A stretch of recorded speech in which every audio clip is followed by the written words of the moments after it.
We're here with another episode of Saint Spotlight. For today's Spotlight, we're speaking with David Laake, an alum from the class of 2005.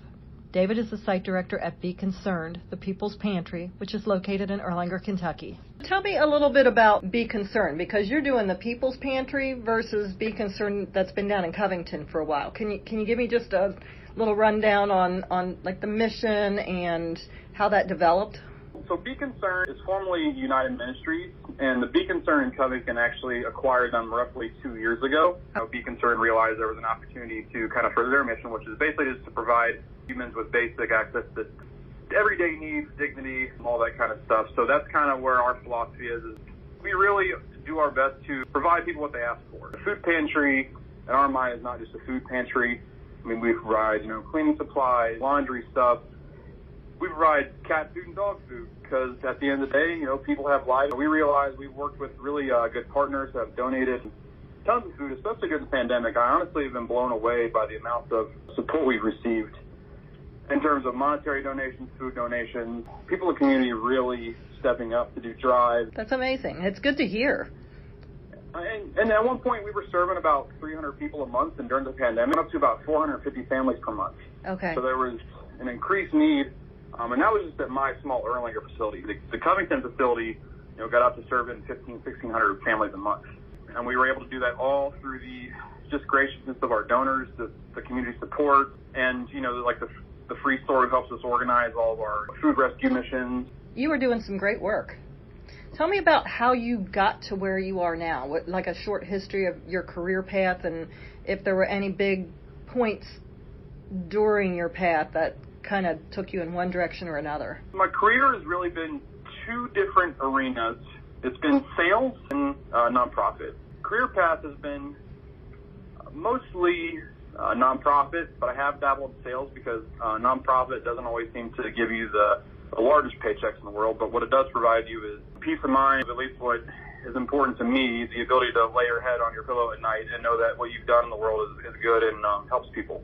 I think one of the bigger turning points was I was a freight broker, and my father had become very ill. And I always viewed my father as somebody who have always had things figured out, always seemed very content, and always was able to do the things that he wanted to do and also maintain his other responsibilities.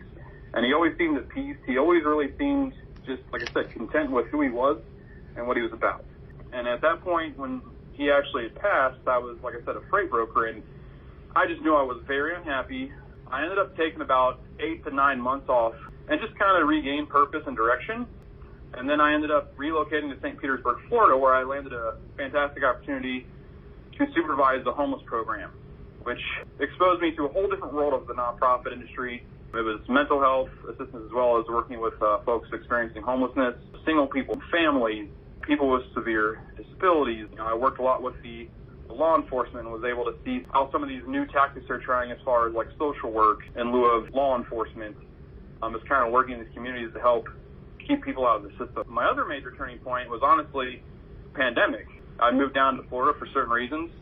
One of them mainly being the beach and the atmosphere. The pandemic really changed all that. At that point, I was living roughly a 5-minute walk to the Gulf of Mexico, and they shut down our beach access. They shut down everything. Sitting there working from home one day, not really enjoying it, and an old colleague from Northern Kentucky called me, who was the executive director at Be Concerned, and asked me if I had any interest in being one of his directors, and thought about the impact I could probably make back up in Northern Kentucky, and I decided to go for it. It was just part of my career progression as well. I've been a case manager, a supervisor, and now, getting up to the director level was important for me just because you're able to impact, I think, more when you have those titles. You're able to be you've seen a lot, you have a lot of experience, and you can actually put your ideas forward and really get them heard at the table in the community, trying to help shape some of the things that maybe weren't going like they maybe could, or maybe just discussing things that could be improved in our local community. Can you tell me if your time at Thomas More had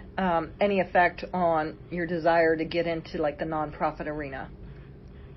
Yeah, absolutely. Thomas More is really a great experience for me overall. I think that the relationships I had within the sociology and criminal justice department, with professors, as well as the service learning trips I went on, really kind of helped me shape and solidify my my want to give back. I realized quickly that, being exposed to all kinds of different walks of life, that my norm was not even close to what other people experience. It took me a while to kind of relate the theories and sociological theories to kind of what was going on in the world, and I finally felt like doing nonprofit work was really able to help me make sense of all of it. It's one thing to learn about theories in books, and it's a completely different thing.